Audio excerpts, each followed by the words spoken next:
Olá, mestres, faixas pretas, professores, praticantes e admiradores de artes marciais, tudo bem? Sensei Marcelo Silva na área, mais uma vez, com mais uma live. Hoje com uma convidada muito especial, a professora, a doutora Malena Segura Contrera. Vou chamar ela, vou convidar.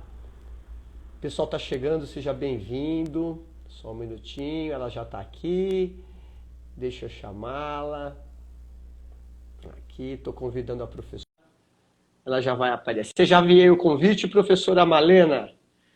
É só a senhora aceitar, estamos esperando aqui. Hoje temos uma temática muito interessante, fazendo, obviamente, sempre a ponte com as artes marciais, e que é a temática Entre a Vida e a Morte, um Suspiro. A poesia dos samurais e suas aproximações com a psicologia analítica. Eu já enviei o convite, professora Malena. A senhora deve ter recebido aí, é só aceitar. Opa, aí também! Ô, Nestor Júlio, seja bem-vindo. Que legal, fique aqui com a gente. Deixa eu convidar de novo a professora Malena, vou chamar a senhora novamente. Um minutinho. Convidar. A senhora já foi convidada. Vamos lá? Professora Malena, faz o seguinte, manda a participação da senhora. Eu acho que a senhora ainda não... Vou chamar de novo, deixa eu ver. Malena. Aqui, vou chamar de novo a senhora. Convidei de novo. Eu estou vendo que a senhora está me assistindo, né? Mas a gente já consegue. Às vezes a internet dá uns probleminhas aqui. Mandei de novo, ver se a senhora consegue. Se não, a senhora põe numa câmerazinha mais, que daí a senhora solicita para mim, eu aceito. Vamos ver se dá certo agora.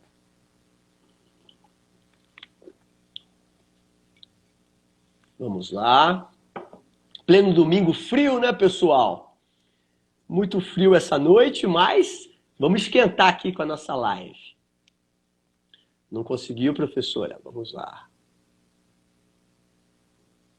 Professora, faz o seguinte. Entra nessa câmerazinha que tem aqui no Instagram, uma câmerazinha aí mais, clica lá e me chama. Clica no convite. Pedindo para participar. Peça para participar que eu aceito a senhora. Vamos ver se vai dar certo. Deixa eu ver. Não está conseguindo? Não está conseguindo. Vamos de novo. Eu vou tentar de novo. A senhora está aparecendo para mim aqui, sim. Malena. Aqui. Convidei novamente. Convidei novamente. Vamos ver se a senhora consegue. A senhora não está recebendo o meu convite, professor?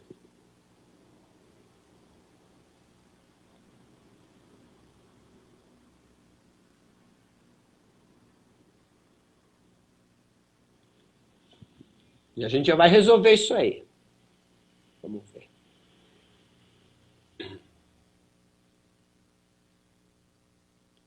Às vezes o Insta dá esse probleminha. Fala, Daniel Sensei, Grilo Sensei, tudo jóia? Boa noite. Obrigado por estar participando.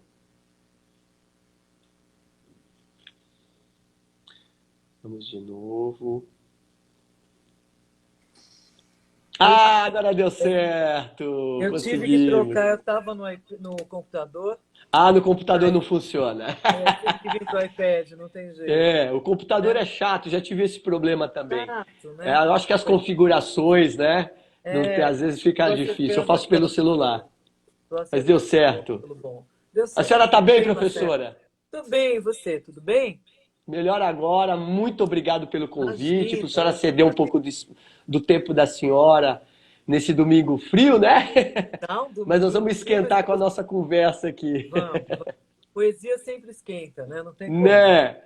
Aliás, antes de eu apresentar a senhora a senhora está, inclusive, lançando um livro de poesias, não é isso? De autoria da Pois senhora, né? é, é uma ousadia, viu, Marcelo? Às vezes eu faço umas loucuras, assim, depois eu falo, o que que eu fui fazer, gente? Mas, Ah, assim, mas que legal. poesia desde os 12 anos de idade. Olha E na só. adolescência eu era muito ativa, eu publiquei, eu entrei em concurso de academia de letras, essas coisas todas, né, que a gente faz quando é adolescente. E aí a vida acadêmica meio que fui deixando isso de lado, né? Certo. Nos últimos anos eu resolvi resgatar um pouco esse lado e aí estava tudo guardado aqui. Eu falei, quer saber? Eu acho que eu vou botar na roda isso aí, sabe? Que E o legal. bonito dessa história, viu, Marcelo, é que eu convidei a minha filha de 16 anos para fazer as aquarelas do livro. Então, Nossa. tem as aquarelas dela, um trabalho de design gráfico do Luciano Pessoa, que é um design maravilhoso, que fez um trabalho lindo no livro. O livro ficou bonito por conta também da participação deles, né? Então, ó, dia Certo. 8, domingo que vem, 5 da tarde, no meu Instagram tem lá o convite, no Gansaral, aqui no Campo Belo, em São Paulo. Ó, Apareçam então lá, repete a data, fala, para a dia gente convidar o 28, pessoal das artes dia marciais para 28. prestigiar a senhora, por Isso. favor.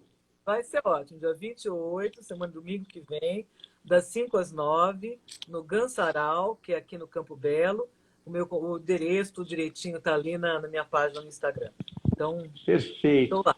O Instagram da professora Malena é @malena.segura, não é isso? Isso, é isso. Isso, esse é o Instagram. Então, quem tiver, dá uma conferida lá no Instagram da professora, que eu não li ainda, mas eu sei que aliás, pela sua formação, aliás, peço licença para te apresentar aqui no canal do Sensei Marcelo Silva, que é um canal dedicado à filosofia das artes marciais.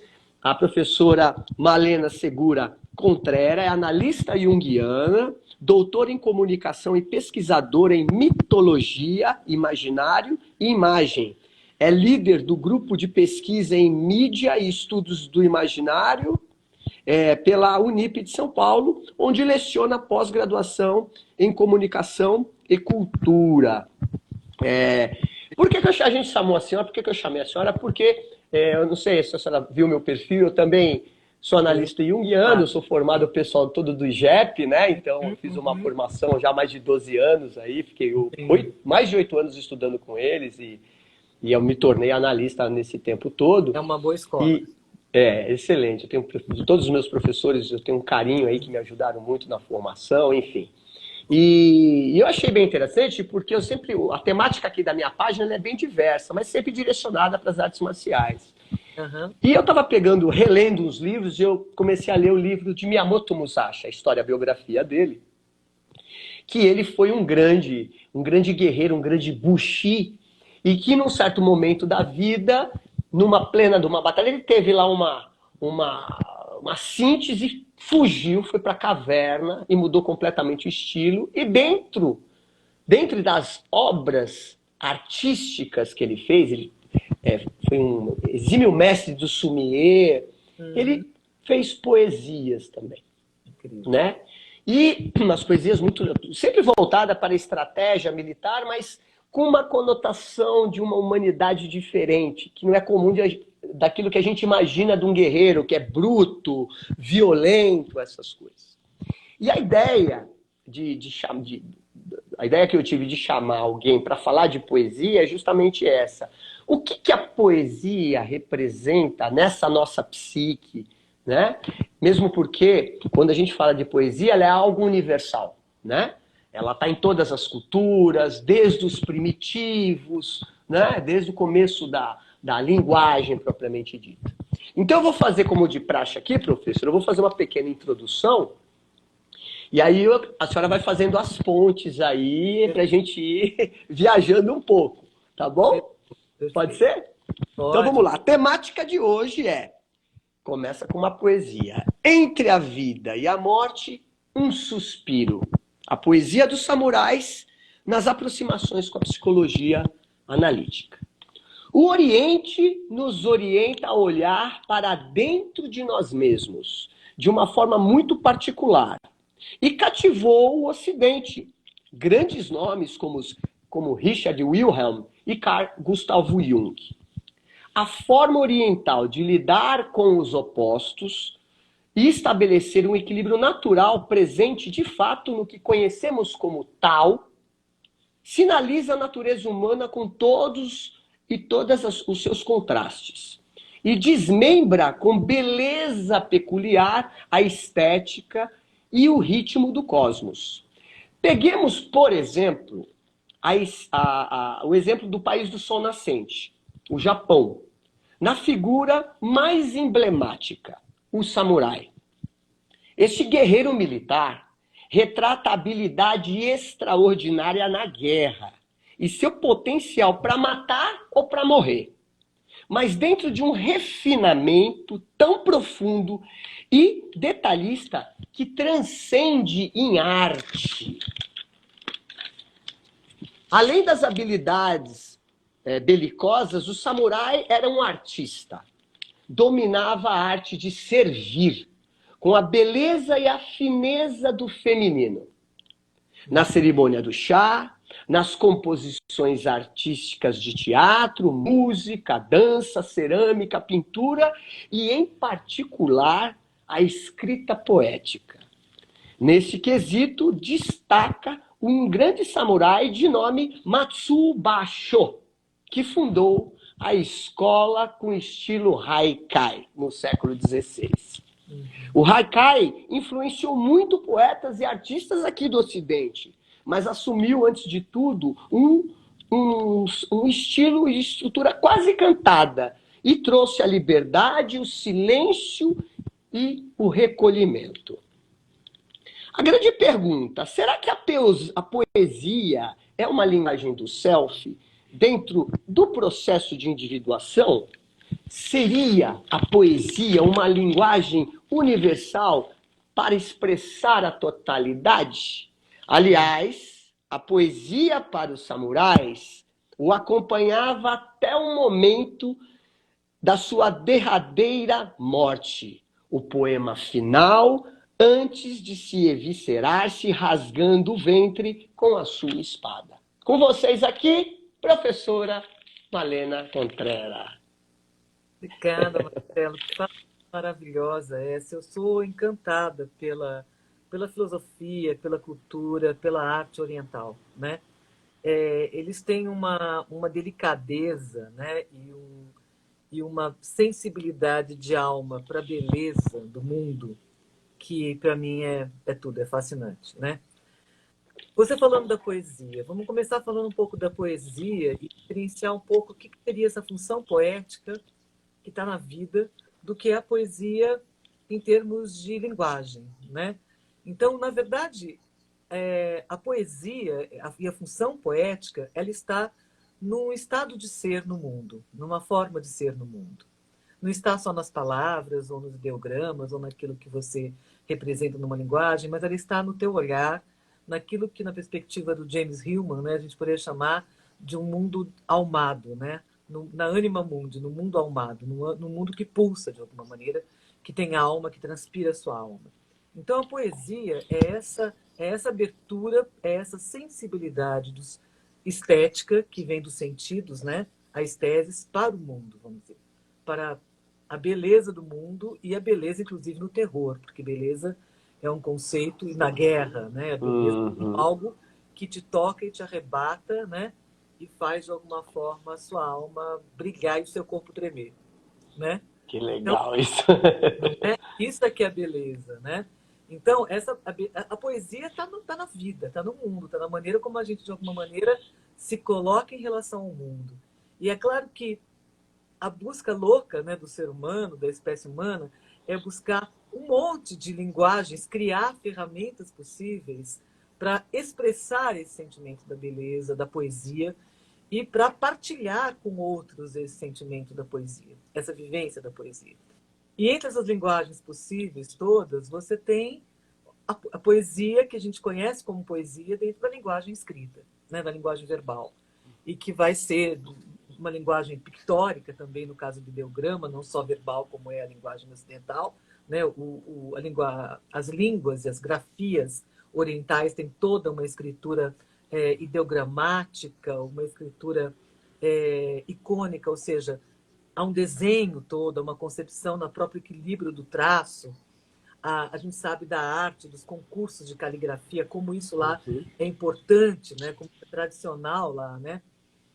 Então, assim, é claro que essas linguagens todas são formas, expressões que o ser humano vai buscar para partilhar e para expressar esse sentimento de poesia. Então, é claro que o Oriente, né, como um todo, vamos dizer assim, ele tem toda uma tradição muito ligada ao que o Jung chamaria da introversão, uma perspectiva muito mais introvertida. Nós somos tão fascinados pelo Oriente, acho que todo mundo é meio fascinado pelo Oriente. Conheço quem não seja, mas não são muito normais. As pessoas Verdade. Eu sou muito fascinada, sempre fui muito fascinada, mas cada vez estou mais fascinada agora. Estou indo, cada vez estou ficando mais fascinada. Então, quando você me convidou para isso, eu falei, gente, o que é um inconsciente coletivo, né? Não é o que é a A sincronicidade, gente né? se conecta no inconsciente. Eu estou fascinadíssima por isso, ultimamente, pelo Oriente.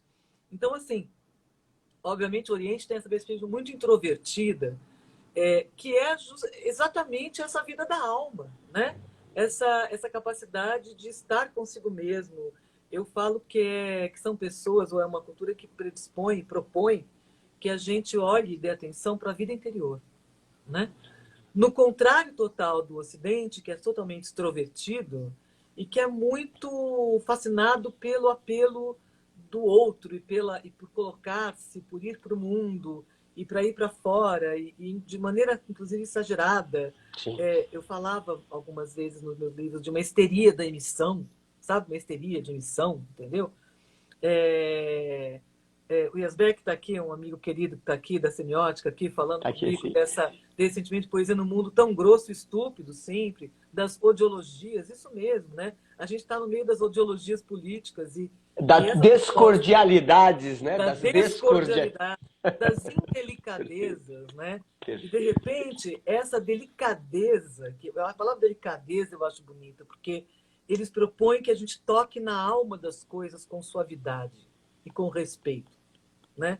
Isso me encanta, né? E eu acho que a poesia, ela também, a poesia oriental e o haikai, sobretudo, ela também propõe isso. Ela propõe duas coisas centrais.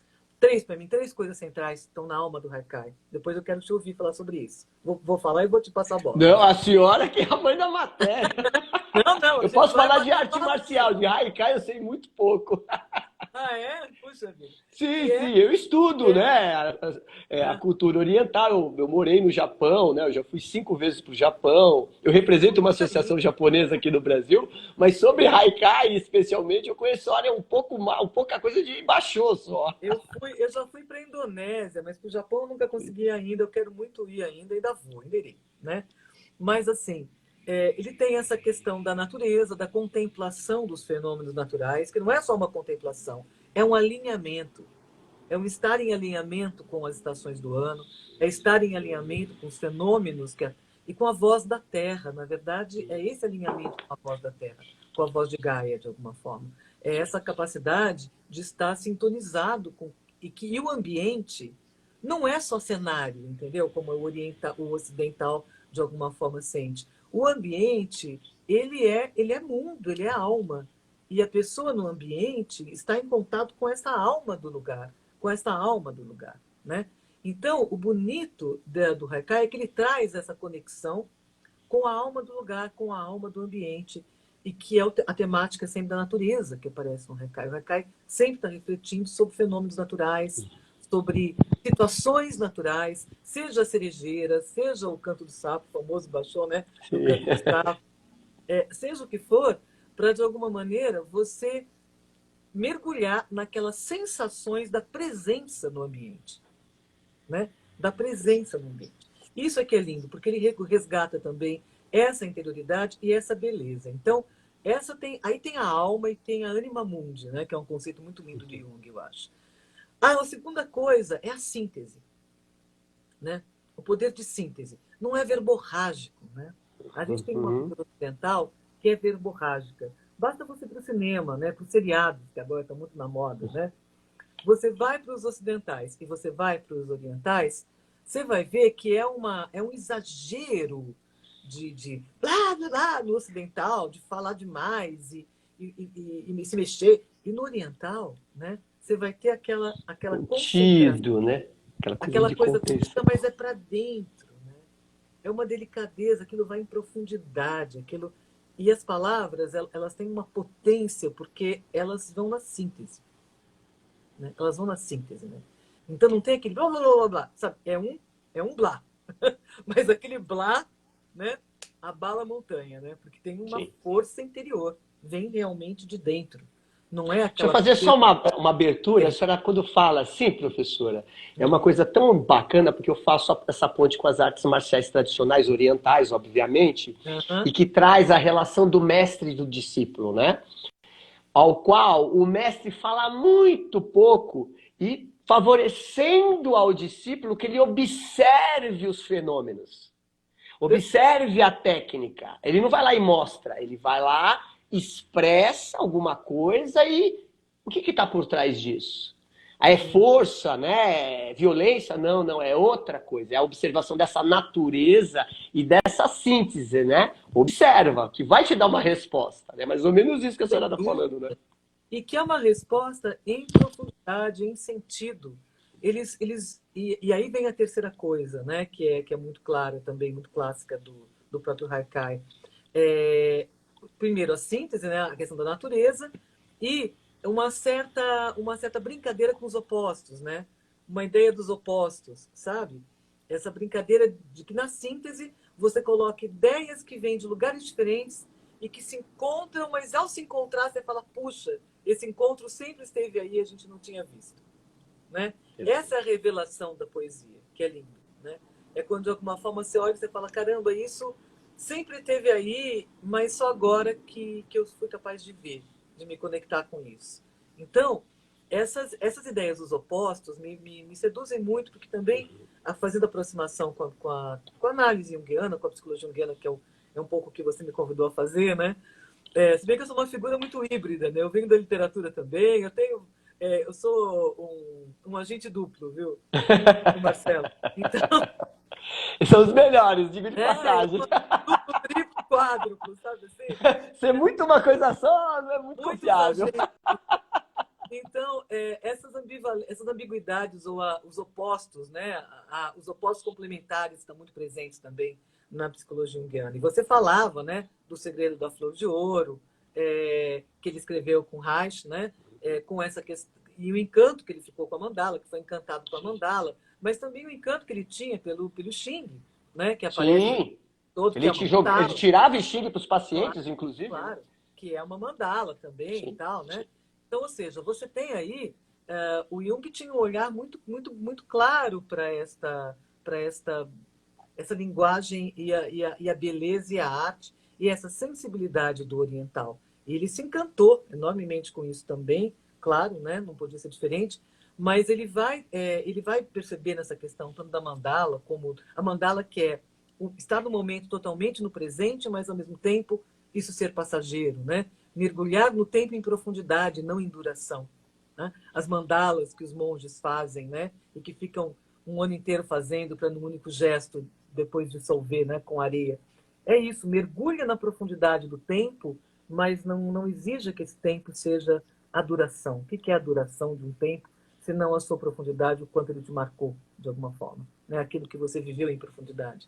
Então, existe aí um encanto que o Jung vai ver também no Oriente e no Ocidente nessa relação desses opostos complementares que também o Haikai traz, de alguma forma. Essas ideias contrárias que se encontram e, ao se encontrar, criam uma sinergia, criam uma combinação que soltam a faísca, né? Que fazem brilhar. Né? Então, eu acho que essa ideia da introversão, da extroversão, da sombra e luz, né? Ego e sombra, que são conceitos junguianos, isso está muito presente na cultura e na arte e no Haikai, né, oriental, e estava muito presente também na psicologia junguiana. Então, isso me parece que é um ponto de encontro muito evidente já de cara entre Jung e Haikai, Jung e Sim, sim. Oriente. Né? Aliás, a própria estrutura do Haikai tem essa questão dos opostos, né? Geralmente Tem, começa com uma coisa mais objetiva e depois com uma coisa completamente subjetiva que aparentemente não tem nada a ver, né? Mas tem a ver, né? Você sente aquela potência e aquela tensão mesmo, né? De uma coisa muito objetiva e depois uma outra. Aí você tem que fazer esse movimento de introdução para entender, né? É muito interessante, né, professor? É muito bonito. É muito bonito. E essa beleza, né, que o Haikai traz, aqui estão colocando aqui, né, das oposições, do binarismos, eles trazem essa complementação. Ele não traz isso como uma oposição, no sentido que a gente compreende no Ocidente, em que os opostos estão sempre se debatendo, mas eles trazem a ideia claramente de como são esses encaixes, que é o próprio Yin e Yang, né? Como são esses encaixes, né, que de alguma forma geram a beleza, geram um equilíbrio dentro do movimento, que não é o equilíbrio parado, equilibrou, não. É o equilíbrio do É a jogo dinâmica, né? A própria dinâmica, do né? próprio movimento. Nas artes marciais a gente fala, inclusive, as questão do espiral, né? Ascendente e descendente, né? Os movimentos para frente, para trás, para um lado, para o outro, de dentro para fora, de fora para dentro, né?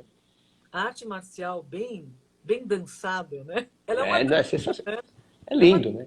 né? É uma guerra, mas é uma dança. E a guerra, né, nesse sentido, tem uma sacralidade, né? Tem uma sacralidade. Outra coisa que eu gosto na cultura oriental é que eles simplesmente levam a luta muito a sério, com uma enorme honra. Ou seja, existe uma coisa ali, né, que não é da esfera do ódio, entendeu? É da esfera da força, né? Perfeito. E não é da esfera do poder, é da esfera da potência. Isso é encantador, né? Isso é encantador. Isso traz uma masculinidade muito bonita, mas ao mesmo tempo essa feminilidade da dança, dos gestos, da beleza, da precisão dos gestos, da delicadeza dos gestos, né? Porque também a luta bem lutada, ela tem uma delicadeza, né? Ela tem uma coreografia que tem uma beleza, ela não é só, né, pancada. Aliás, vai ao encontro da arte, né? Do próprio conceito da arte, né? A arte, ela expressa estética, ritmo, né? Uma certa etiqueta, inclusive, das formas, das composições, das inter-relações, inclusive dos corpos, né? Eu falo sempre que a arte marcial, quando eu falo arte marcial, eu não estou falando da arte marcial competitiva, né? Porque a competitiva já está num outro patamar. Mas quando a arte marcial, nos seus katas, por exemplo, são aquelas formas pré-estabelecidas, o quanto que você precisa fazer o movimento, e aí entra o treinamento, obviamente, de introversão para sentir cada milímetro do seu corpo, cada pelo que vai junto da pressão do vento, da força que você utiliza, da sutileza que vai demonstrar uma suavidade, mas tem uma potência aquilo extraordinária, né? Claro. E daí também o encontro da meditação, né? Desse introversão e dessa capacidade de penetrar profundamente no próprio corpo. Isso me encanta também, sabe? Me encanta a maneira como o Oriente não despreza o concreto, sabe? Como tudo tem uma importância, né? Sabe? Como eles têm a cerâmica, né? O copo no qual você toma a sua água tem um sentido. Aquilo tem uma imagem ali presente, né? E a imagem, ela carrega essa energia psíquica, como o Jung vai falar, né? Ela conduz energia psíquica, ela movimenta energia psíquica. A imagem, eu costumo dizer que a imagem não é representação, a imagem simbólica, né? Ela é um portal. Sim. Ela é um portal.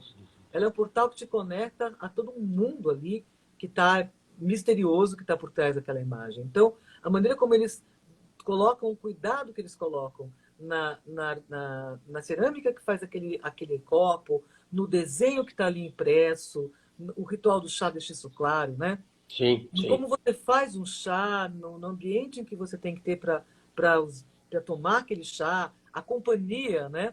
E o silêncio em companhia.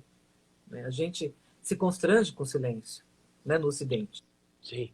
Silêncio É perturbador o silêncio para o ocidental, né? silêncio a dois é só quando você tem muita intimidade. Senão você fica incomodadíssimo. Com o O pessoal silêncio sai falando qualquer besteira para não ficar em silêncio. E, na verdade, o silêncio a dois é uma das formas mais profundas de compartilhamento. E por Olha isso que bonito isso. é uma das formas mais profundas de compartilhamento, né? Claro, desde que não seja aquele silêncio em que as pessoas estão totalmente envolvidas numa tagarelice interior, cada um com as suas loucuras, com as suas obsessões, ignorando todo o resto, né? Mas o silêncio a dois na presença, quando você está com a presença real, é maravilhoso, né? É um encontro maravilhoso. Eu tenho saudades de alguns amigos, de algumas pessoas, de algumas situações na minha vida em que eu pude estar é, na presença com silêncio, em silêncio. Né? São encontros que me marcaram mais do que qualquer outra coisa que alguém pode ter me dito, provavelmente. Professora, a senhora me fez lembrar, inclusive eu também tenho um livro chamado Caminhando com o Tigre, Transcendendo a Arte Marcial, que eu escrevi e são as minhas primeiras 3 experiências lá no Japão, que eu convivi com um monge shintoísta que foi meu mestre de Aikido, né? E que viveu aqui no Brasil durante 10 anos, na década de 80. Depois ele retornou para o Japão e eu fui conhecer ele a primeira vez em 95, depois 97 e 99. E quando a senhora fala desse silêncio das pessoas que tinham essa conexão com a senhora e não precisava falar muita coisa, eu me lembro de uma situação que eu fiquei, em 99, eu fiquei dentro do templo shintoísta. Eu e meus professores aqui do Brasil ficamos foi uma coisa extraordinária. Nós ficamos dentro desse templo, em Shizuoka, e um belo dia, a gente tinha acabado de treinar, foi um dia de treino, foi uma semana de treinos muito intensos, teve exames de graduação, e eu estava todo quebrado, corpo arrebentado, e eu fui dormir. Todo mundo muito cansado. E lá pelas 4 horas da manhã, no Japão, no período do verão, na época de verão, amanhece muito cedo. 4h30 já tá aquele sol. E aí o Eno Sensei, que é o meu mestre, o nome dele chamava o Eno, ele me cutucou com o pé assim e falou, Marcelo, vem cá. Eu olhei para ele e falei, Sensei, 3 horas da manhã, tá escuro ainda, Sensei. Vem. Aí eu levantei assim, aí ele abriu a porta e tava uma noite linda, cheio de estrela. E ele olhou para mim e falou assim, só olha. Só olha. E existe uma teoria do imaginário também maravilhosa do Henrique Orbán, que vai trabalhar já com a cultura árabe, com o sufismo, de alguma forma, vai se referir a isso também, e que vai falar justamente isso, né? As bênçãos estão todas à disposição. O que a gente tem que aprender é a contemplar, e essa contemplação como recebimento, né? E esse silêncio do recebimento, sabe? Do que está posto ali na vida, da própria vida pulsando. Isso é de uma beleza, e isto é a poesia, né? Isto é quando a poesia acontece, né? Na verdade, está por aí. Então, esses momentos que você vai falar são momentos muito importantes. Meu primo Carlos Eduardo entrou aqui e Seja bem-vindo, Carlos Eduardo. ele lembrou uma coisa muito bonita, que é a família do meu pai, os meus tios, meu pai, meus avós vieram da Andalucia, da Espanha, né? Andaluzes. E tinham toda uma influência árabe muito forte na Andalucia. Foram 7 séculos, basicamente, o sul da Espanha dominado pelos árabes, né? Então, certamente, a gente tem um pouco de sangue árabe. E eles todos, os irmãos do meu pai, eram 4 irmãos, mas sobretudo 3 que a gente conviveu mais, eram extremamente silenciosos, eram extremamente econômicos nas palavras. Mas a hora que falavam, né, vinha com uma doçura, vinha com uma profundidade, vinha com uma presença, uma força que era muito, que passava todo um respeito, toda uma coisa assim, né? E eu aprendi isso com meu pai, né? Meu pai me falava, né, isso. Meu pai falava, a palavra é prata, o silêncio é ouro. Eram os ditados que ele mais gostava. Pô, tagarela, quando eu era pequena, demorei a aprender isso. Infelizmente, minha profissão de professora me obriga a ser um pouco tagarela. Falar, né? Mas eu, na vida íntima, eu sou bem silenciosa. Na vida íntima, eu sou bem quieta. Então, minha irmã aqui agora, oi, Lola. Seja bem-vinda. Meu pai, ela entrou. É o inconsciente, né? Então, eu, na vida íntima, estou cada vez mais silenciosa e tentando recuperar justamente essa possibilidade desses silêncios plenos de sentido e de alma, né? Porque é aí que a poesia desaparece, nos pequenos gestos também, né? E eu gosto muito, muito, né, dessa gestualidade do oriental. O oriental ele não faz qualquer coisa de qualquer jeito. Sim. Ele tem um sentido nos gestos que ele tem. Tanto sejam os gestos da arte marcial, como os gestos da dança, como os gestos do chá, como os gestos do butô, né, o teatro, como, né, o teatro no, né? Tem toda uma coisa forte em relação a não tratar a vida e as formas de qualquer jeito. Isso está na poesia. Não trate as palavras de qualquer jeito, né? Economize as palavras. É o cuidado, né, professor? É aquilo que a senhora acabou de falar um pouquinho, né? Tem essa sacralidade, né, na Sim, ideia de como colocar as palavras, de como expressá-las e fazer com que o outro entenda também essa sacralidade, não é mesmo? sim, claro. E não só como entenda a sacralidade, mas quando você coloca consciência naquilo que você não faz tudo distraidamente de qualquer jeito, né? Quando você coloca consciência naquilo que você faz, você coloca sua alma naquilo que você faz. E aí essa presença e aquilo que parte deste gesto ou desse estado de espírito é um gesto com uma potência muito maior, né? É um gesto que traz uma verdade, traz efetivamente uma alma, né? E tudo isso é psique, né? Tudo isso é um movimento psíquico. Então as pessoas falam assim, o processo de individuação que o Jung falava tanto, que é o caminho do autodesenvolvimento, né, desenvolvimento da consciência, a gente só faz na terapia. Eu falei, não, a terapia ela facilita você com os nós, né? Que a gente tem vários, né? Nesse caminho. Mas viver é o processo de individuação e toda e qualquer experiência te coloca como possibilidade de crescimento, de transcendência, né, de ampliação da consciência, de contato com o sagrado. Você abriu. É engraçado que eu tenho, assim, hoje estou falando dos meus pais aqui, mas acho que é porque eles vieram de qualquer jeito, estão vindo aqui.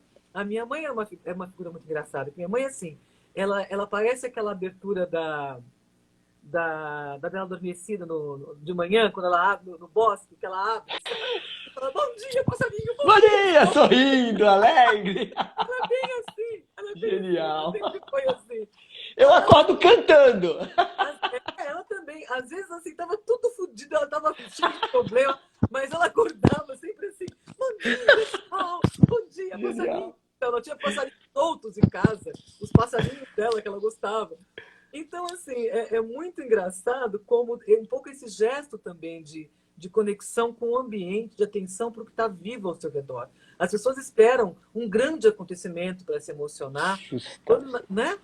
Quando, na verdade, é essa delicadeza dos pequenos gestos, esses pequenos presentes cotidianos da vida, que a Noviça Rebelde é bem por isso. Sim, é um grande clássico, né? É isso que é bem legal, é isso que te traz a poesia, efetivamente. As pessoas ficam esperando grandes acontecimentos enquanto Deus se esconde nos detalhes, né? Perfeito, E o Oriente, o Haikai, ele tem essa economia, mas essa beleza e profundidade do detalhes, né? muito legal. A senhora está falando, professora, aí me vem uma outra forma poética que chama os dokas do Aikido, que são os cânticos sagrados que vêm do shintoísmo. Né? Então, o shintoísmo, a forma de se orar no shintoísmo é um cântico. Né? E também cheio de nuances, cheio de ritmos, de tons, né? E é muito legal, porque eu participei de vários cerimoniais de shintoístas, né? No templo, e como aquilo impacta a gente do ponto de vista de todo aquele ethos, né? Não só o ethos do rito propriamente dito, mas da expressão, porque tem as noviças que dançam de frente para o templo, para o sagrado, né? Para os deuses shintos, né? Então tem a dança, tem a música, tem as alterações de ritmo, de som, de movimento. Então, e que aquilo para mim, né? Aquilo é uma poesia, né? Onde você se emerge né, e aprofunda naquele momento todo. Não tem como você passar batido vendo uma coisa daquela. Né? Não tem como você, por exemplo, achar que é qualquer coisa, você vê um grande mestre de arte marcial executar uma técnica, executar um kata, no caso do Iaido, que é a arte de sacar a espada, você vê a espada fazendo o risco no ar e produzindo aquele som e aquela precisão, né? Então, como a senhora falou, a poesia é o corpo também, né? É um jeito de ser no mundo, é uma forma de se mover no mundo. Não é o que eu faço, né? É a forma como eu me movo neste mundo e os gestos que eu faço trazem essa forma como eu me movo nesse mundo. E isso é muito bonito, eu acho, né? E aqui a gente estava falando das oposições, né? O Esbeck perguntou, tem como lidar com as oposições fora do campo simbólico? Não tem, né? A palavra símbolo, né? Justamente ela significa aquilo que une, aquilo que gera a possibilidade de unir o que foi separado de alguma forma, né? Então, a dimensão do simbólico, e por isso também a gente pode entender aí esse sentido presente em tudo como essa manifestação constante do simbólico, né? É justamente aquilo que vai lidar com essas oposições de maneira a gerar um terceiro, né? A função transcendente, né? Um terceiro elemento que vai transpor, vai superar o que é esse nosso conflito de consciência inconsciente, de estados opostos, estar o tempo todo em embate interior. Porque todos nós, seres humanos, temos essa separação, mas no Ocidente a gente radicalizou esse embate. A gente não consegue nunca chegar ao simbólico, a um modo de viver simbolicamente no mundo, né? De maneira que a gente consiga encontrar estratégias de conciliação dessa oposição, de encontro, de sinergia. Não de fusão nem de igualdade, mas de sinergia e encontro. Sinergia. É o Yang Yin. E eu acho que o Oriente, de alguma forma, ele ainda tem, na sua tradição, sobretudo, ele traz muito fortemente essa possibilidade, né? E isso é uma coisa que me encanta, sabe? Essa maneira como, de alguma forma, o simbólico está presente em tudo. Mas não é como um desespero para encontrar símbolos em tudo, não. É a presença, é a consciência no seu gesto, é a delicadeza, é a síntese, é o respeito à vida, né? Então, eu não vou ocupar o tempo do outro que eu não preciso, eu não vou gastar as palavras de forma vazia, eu não vou fazer gestos desnecessários e estúpidos só para chamar atenção. Ou seja, essa contenção, essa economia, que é muito bonito, né? Que é essa profundidade que você falava da introversão. Sim. E aqui a gente vê hoje, o que nós presenciamos hoje, principalmente na atualidade, é justamente o oposto, né? Do que a senhora está colocando, muito bem colocando agora aqui para a gente, porque a gente vê justamente a pessoa que está tomando o tempo do outro, querendo convencer o outro de que aquilo é o ideal no sentido, até falando da questão política que a gente vive hoje, né? Nós vemos os extremos, um querendo convencer o outro, né, que é o certo, ou que é o melhor, né? E não tem essa sinergia, né? Então parece que as coisas estão cada vez mais distantes da própria sinergia natural, até para reorganizar e recodificar e até dar um sentido novo ao símbolo que parece que está tudo que está perdido, né? Tá tudo. Como que a senhora vê isso, até assim, elaborando minha pergunta? Falta poesia no dia de hoje? Completamente, muita poesia, né? Eu ando muito, a gente vai envelhecendo, sabe? A gente vai ficando mais chata com algumas coisas, mas em que sentido que a gente vai ficando chata? A gente vai ficando mais seletivo, né?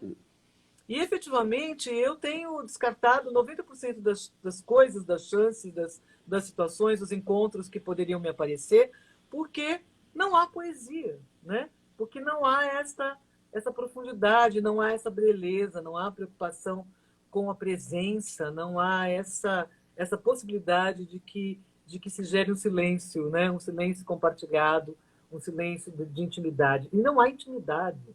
Tudo é extimidade. Tudo é feito para virar imagem, né? Imagem midiática, não imagem simbólica, sim, né? Sim. Tudo é feito para virar cena, para virar foto, para virar live, para virar... e a gente está aqui tendo o prazer de usar um instrumento perverso contra ele mesmo, né? Essa a proposta do canal aqui, professor. Ainda bem que a senhora tocou nisso, porque é justamente isso. Já que a gente está conversando com o diabo, então vamos fazer a conversão dele também. Né? Vamos trazer isso aqui para coisas que né, tem um sentido, porque É. né? Não é só desgraça que tem nesses Claro, meios, não. Vamos aproveitar essa deixa que tem a tecnologia e vamos lá falar de coisa boa, né? e invadir o mundo com poesia, né? Exatamente. Enquanto esse povo na pandemia ficou escrevendo tese, né? Eu não produzi muito pouca coisa científica nesse período, mas eu fiz um livro de poesia, como você falou. Que Porque é eu uma falei, tese, né? Aliás, eu vou perguntar não, exatamente disso. na verdade, sim, viu, Marcelo? Eu não tenho grandes pretensões ou grandes expectativas de que, oh, meu Deus, minha poesia vai ser maravilhosa. A gente sabe dos nossos próprios limites, né?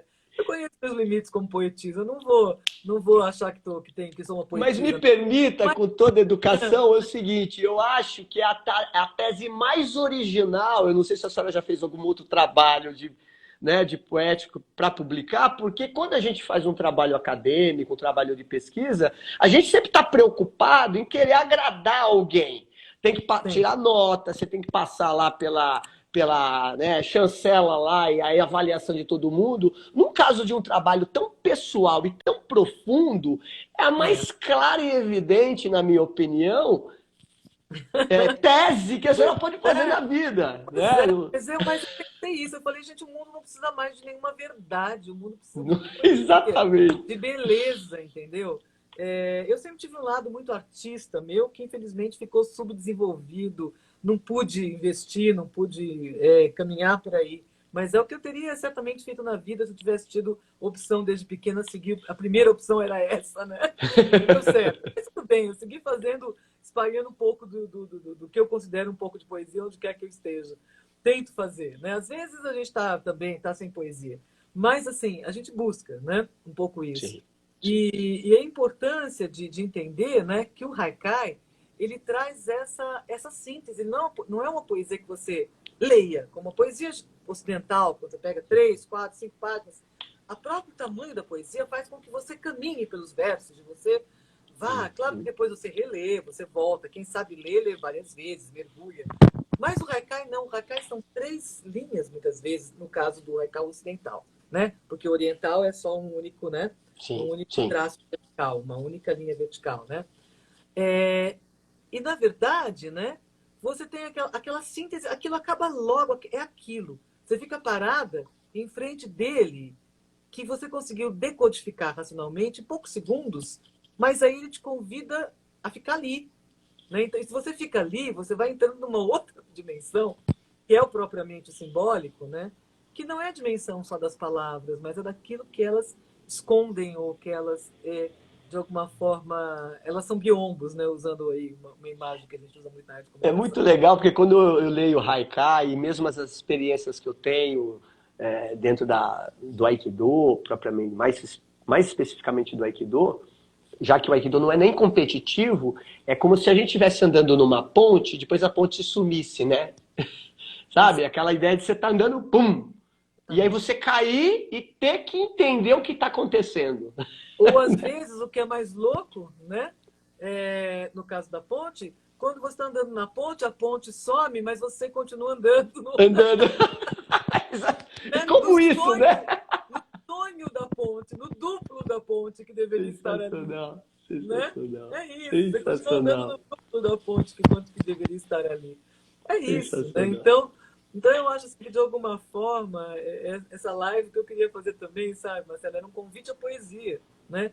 E não só essa poesia literária, né? A poesia da vida, porque é a beleza é a única coisa que torna a vida possível para o ser humano, né? Já Nós temos dizia os gregos, né? todo, Aliás, era num livro, está escrito num dos livros de Jung, eu não me recordo qual, que ele diz mais ou menos o seguinte, né? Os gregos tinham terror à realidade da vida e para fazer essas pazes com o mundo, eles tiveram que ter alguma coisa que interpunham entre o homem e o terror da vida, e o que interpunha entre essas duas coisas era a arte. arte, perfeito. A Cecília Meirelles tem uma frase que eu amo, que ela fala: a vida só é possível reinventada, né? E essa reinvenção é pela beleza da poesia, não tenha dúvida. Da função poética que pode estar em tudo, até numa comida que você. Inclusive, muito centralmente, numa comida que você põe à mesa. E os orientais também botam sua poesia. Perfeitamente. Você Né? come com os olhos ali, antes você já vê aquela beleza da Uhum. forma como é preparado o prato. Eu Né? amo, né? Eu amo. Falei que daqui a pouco eu vou com minha filha que fala, daqui a pouco você vai acordar de olho puxado, porque eu adoro comida oriental, eu adoro cinema, o seriado, eu gosto de tudo que é oriental. Tem dia que eu acordo aqui ouvindo o Ryuichi Sakamoto e passo o dia ouvindo o Ryuichi Sakamoto, né? Eu amo o Ryuichi Sakamoto desde a década de 80, do Furioso. Nossa, olha só. Sakamoto, né? Então, assim, eu acho que é isso que nós precisamos um pouco mais, sabe? Menos disputa ideológica, né? Eu adorei isso que Kazbek. Menos disputa ideológica, né? E mais presença, consciência, abertura para a beleza do mundo e conexão com essa beleza, né? Porque as coisas têm tanta vida, tem tanta morte também, mas também tem tanta vida, né? Elas estão no mesmo lugar, estão juntas, né? Estão sempre juntas, como você falou com a Cris Guarnieri em outra live, você falou um pouco. Sim, grande professor. Eu estava vendo, né? A morte e a vida estão sempre juntas. Então, se a gente está vendo tanta morte, por que a gente não está conseguindo ver a vida que está junto sempre? Então, eu acho que existe uma vergonha, sobretudo no masculino. Eu queria falar um pouco disso, sabe, Marcelo? Por favor, eu estou muito lógico. Com os rumos dos homens no mundo, do Brasil, sabe? É muito difícil você encontrar uma força que é importante, que eu acho que isso a arte marcial mostra, essa força, a importância dessa virilidade como potência, como força, que é muito bonito, mas que ao mesmo tempo tenha essa delicadeza, essa sensibilidade, essa interioridade. Você vê hoje dois estereótipos muito, muito complicados, que é o do homem que se coloca como forte, mas que é agressivo, que é o e do outro lado um masculino que a gente fala às vezes que é um masculino flácido, né? Um masculino que se diz sensível, mas que também não é sensível, só é covarde, só é acomodado, na verdade.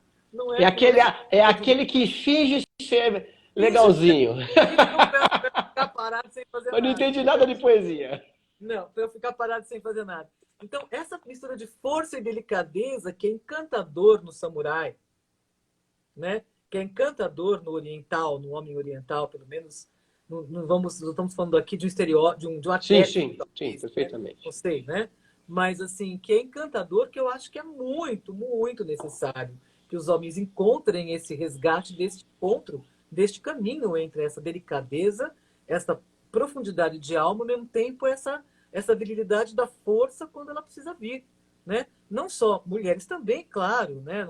Mas eu estou falando especificamente do masculino, né? Porque eu acho que existe uma crise muito grande nesse momento das identidades masculinas, o que é, fala-se muito da masculinidade tóxica e tal, e aí da masculinidade tóxica, que é uma coisa brucutu, né, se vai para uma masculinidade flácida, que é uma coisa que na verdade não exerce essa precisão da força do gesto que a arte marcial traz. Né?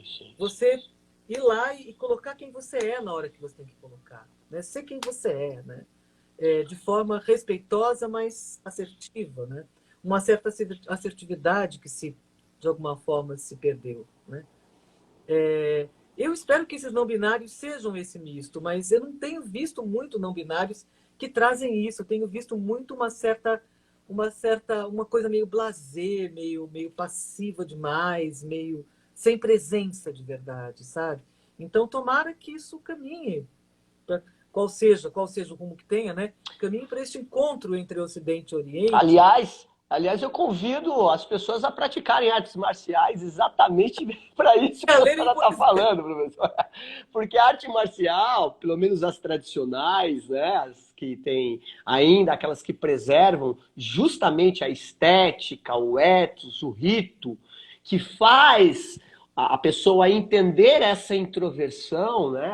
Tem um conceito de arte marcial muito legal, que ele é um sistema completo de ensino e aprendizagem, mas sempre dentro de um processo de introversão.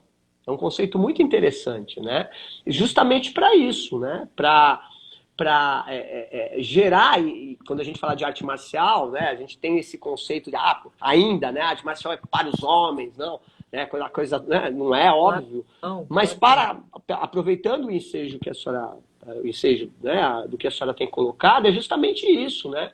Eu também vejo muitos homens onde eu dou aula, em outros grupos que eu frequento, que realmente estão um pouco perdidos em relação a essa questão da assertividade, né?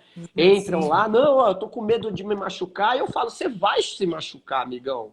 Aqui é uma academia de luta, você não vai ficar, você vai sair com o olho roxo uma hora, você vai machucar o cotovelo, né? Você vai dar conta disso, porque... Perfeito. Né? Porque isso é super importante. O ego se fortalece nessas vivências concretas do ponto. Perfeito. Né? O ego se fortalece assim. Eu caí, sabe? Doeu, ficou roxo e eu vi que melhorou e que amanhã vai ficar legal. E isso me fez aprender a cair. E isso vai trazendo uma confiança em si mesmo. Né? Uma capacidade de sentir-se no mundo, de estar no aqui e agora, no seu corpo, que é fundamental para o ego. Alguns alunos perguntam assim, como é que a gente... Se o ego é frágil, como é que a gente fortalece o ego? Porque ego frágil é uma desgraça. O ego frágil é o ego rígido, né? Não é o ego frágil, não é o maleável, é o rígido, justamente. Sim. Pela rigidez. Como é que a gente trabalha o ego frágil? Não tem como trabalhar ego frágil sem corpo, sem vivências corporais. Exatamente. Sem a dança, a massagem, a arte marcial. Não é performance em academia, não. É própria Perfeito, professor. É própria percepção. É estar no próprio corpo. Perfeito, né? perfeito. Não existe como você fortalecer a sua estrutura de encarne, né? De encarnação, que é o ego, sem estar na carne. Né? Você tem que vir para a carne, vir para o corpo, efetivamente, com essa presença que a gente está falando. Né? E, obviamente, os Beck falava realmente, por isso que eu acho que todo mundo, os adolescentes todos, as novas gerações, são tão fascinadas pelo mangá, pelos doramas, né? pelo K-pop. É claro, eu também sou fascinada. Os doramas pelo K-pop, pelo mangá, por aí, né? Não tenho pretensão de namorar um ídolo K-pop, não é por aí. Mas como as menininhas têm, né? Que também. Mas assim, tem muitas garotas que não querem mais fazer faculdade nos Estados Unidos, no Canadá, elas querem ir para a Coreia. Querem ir para a Coreia. Por quê? Porque elas veem o dorama e se encantam com esse masculino que eu falei, que pode ser só personagem, claro, pode ser só personagem, sim. Né? Mas que traz uma verdade interessante, que é essa assertividade, esta força, ao mesmo tempo essa delicadeza, essa profundidade, essa poesia. Né? Há doramas inteiros cujos personagens masculinos, muito mais do que os femininos, né? Eles têm diálogos interiores que são todos pautados na poesia coreana. Todos trechos inteiros da poesia coreana. Lindíssimo. Aí você fala, onde cacete? Eu paro e volto e falo, aí eu vou procurar. Onde surgiu isso, né? No seriado, sabe? No dorama. Tá lá na moderna poesia coreana, não é só um roteiro qualquer de um seriado qualquer. Né? Há um cuidado, inclusive, nisso. Então, é claro que é por isso que há esse encanto. Olha o cuidado do desenho, né? A beleza dos traços, sim. A mistura da tradição com o moderno, como eles não apagam o passado, não destroem o passado. Não é que seja... Está falando da questão de gênero. Essa questão de gênero, eu não queria nem entrar muito aqui, porque ela é cabeluda. Mas o que eu quero dizer é que ela chata, né? Ela é chata, eu acho chata. Com todo respeito, que ela é necessária na questão dos direitos, sim. Né? Na questão do preconceito. Sim. Mas talvez porque não seja meu lugar de fala também, não me sinto à vontade para falar muito disso. Né? Sim. Então, o que eu sinto, assim, é que... Mas existe o quê? Uma beleza, uma delicadeza nos traços, na escolha dos gestos, na escolha de deixar simplesmente um bombom na mesa do colega de trabalho, sabe? De manhã, né? São situações e cenas que eu acho que isso está fascinando essa nova juventude nessas produções orientais, né? Você vê o tempo todo a chuva, as cores, as plantas, as árvores, as cerejeiras. São personagens dos filmes. Como no caso do... Pega o Akira Kurosawa. Né? Nossa! Pega os sonhos do Akira Kurosawa. Quem não assistiu os sonhos do Akira Kurosawa? Sim, sensacional. Artista. Ele, inclusive, fez o quê? Ele pintou os quadros antes de filmá-los. Tipo um storyboard, né? Ele fez um storyboard para fazer as pinturas, Storyboard né? pintado, coisa mais maravilhosa do mundo, né? Então você vai ter ali um cuidado, uma delicadeza que não é da esfera da quantidade de palavra, da quantidade de imagem, da quantidade de ação. Não, é da profundidade. E aí vem a introspecção, né? É da beleza. É contundente, é forte pela beleza, pelo impacto da alma. Não é, ele não se impõe, entendeu? Não é uma coisa que te invade, não estupra os seus olhos, o seu ouvido. Ele é voz de veludo, é um sussurro, né? Mas é um sussurro. Professora, eu queria fazer uma provocação. Tá tão bonito isso aqui, olha. Gente, a senhora tá com tempo aí? Esse tema é muito bonito, vamos embora. Tá bom. A senhora falou a questão do masculino, né? Que perdeu essa capacidade, né? Dessa questão da assertividade. E eu concordo plenamente com a senhora. E o feminino? Como que é a visão da senhora dentro dessa mesma perspectiva? Pois é, meu querido. Olha, eu acho que assim, eu acho que essa história é uma história tão cabeluda, sabe? Para falar um pouco disso, que a gente tem que ter uma live só para falar disso. Mas, a gente faz outra, olha, mais uma temática pois nova. É, não. O feminino, né, Marcelo? O feminino vem de uma longa tradição histórica de submissão, de sofrimento, de humilhação. A gente não pode ignorar que no inconsciente coletivo existe hoje um sofrimento enorme de mulheres que estão sendo estupradas nas guerras, sem dúvida, né? Sem que são mutiladas no Oriente, Sim. que são... Ainda são, né, professora? Então, ainda são, né? Mas isso ficou pior do que há 20 anos atrás. A gente teve uma melhora e agora piorou de novo. Piorou, né? Então, e é no mundo, né, professora? É no mundo inteiro, né? Isso, esta dor e este sofrimento está no inconsciente coletivo de todas as mulheres. Não tem uma mulher, eu desafio a dizer uma mulher, que ande na rua à noite e que não esteja de sobressalto em guarda o tempo todo, ainda que ela esteja andando num lugar seguro, ainda que ela não tenha sido nunca vítima de violência, né? Não tem uma. Entende isso? De onde é que tirou isso? Isso está no inconsciente coletivo, de alguma forma. Então, o que eu acho que, às vezes, essa dureza com que algumas mulheres hoje vêm, essa atitude muito combativa, muito opositiva, muito rude, vem um pouco por conta dessa dor, deste trauma, sabe? É um trauma que está aí. Mas também ou seja, tiveram que aprender a se defender. Tiveram que aprender a se defender. E acho que aí talvez ainda estejamos aprendendo a dosar isso tudo. Muitas exageram nessa reatividade. Perfeito. Exageram nessa defesa, exageram nessa resistência. Inclusive quando não é necessário. Inclusive fora de contexto, vamos dizer. Né? O tempo todo. Mas também existe no tempo todo no nosso inconsciente feminino um sentimento de ameaça. A gente não está muito segura nunca. É muito louco isso. E quando você vai para a clínica, né, Marcelo, isso eu quero trazer como testemunho aqui. É assustadora a quantidade de casos de pacientes. Mas é muito, gente, tá? Eu diria que isso é uma coisa comum.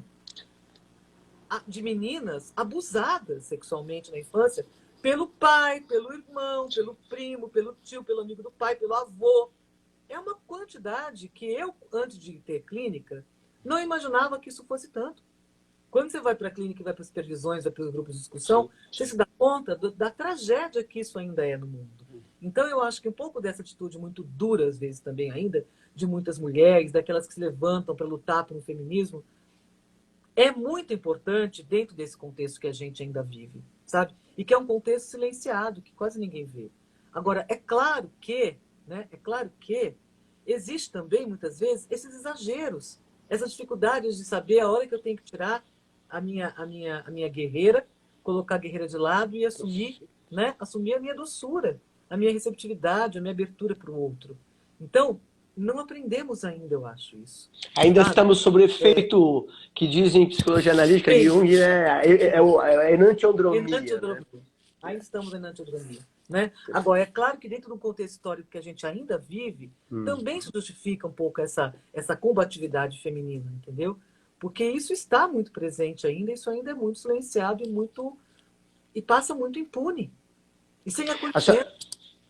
O que a senhora está colocando, eu queria até fazer uma ponte, algo que parece que não tem muito a ver, mas o que me atravessou aqui foi que umas semanas atrás nós perdemos um grande lutador de jiu-jitsu, não sei se você vai falar do Leandro Lô, né? Que foi assassinado com um tiro na cabeça por um policial. Inclusive, eu até escrevi um texto aqui na minha página e deu uma repercussão tremenda, que é justamente isso, né?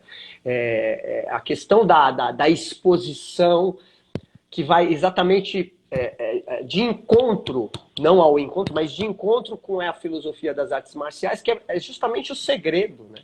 Você pratica uma arte marcial, cara, aí que você tem que ter mais consciência de ficar quieto no seu canto, não é algo que você tem que se expor, né? E por outro lado, alguém que deveria cuidar dessas questões vira um algoz, né? Então, assim, é tudo muito louco mesmo, né? Tá tudo muito louco. Mexer com a alma dos outros, né? Não é entrar ser uma pessoa pública e entrar na vida dos outros através das imagens, dos textos, da sua performance, é uma exposição muito violenta. Muito violenta. Perfeito, professor. Eu não sou uma pessoa midiática, mas eu, assim, dei aula minha vida inteira, muitas aulas, a gente se expõe o tempo todo na aula, né? E às vezes quando eu estou no meu tempo privado, eu quero ficar quietinha no meu canto. Justamente para me refazer, para mergulhar, para ter esse espaço de vida interior, né? E essa nossa cultura que é muito só extroversão, só vai para fora, só vai para mídia e aparece, ganha tal, você se expõe e você se desconecta até da sua intuição. Perfeitamente. Né? E você às vezes se coloca em situações de risco que você poderia talvez ter sido avisado pela tua alma. A alma falando, vai lá, fica quieto no seu canto, né? Te protege, né? Sabe? Entende que aquela energia não é sua, né? O que é meu, o que é do outro, separa isso, né? As pessoas não conseguem mais fazer isso, né, Marcelo? Isso é uma pena.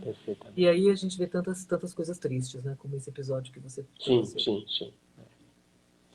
Professora, que live, meu Deus!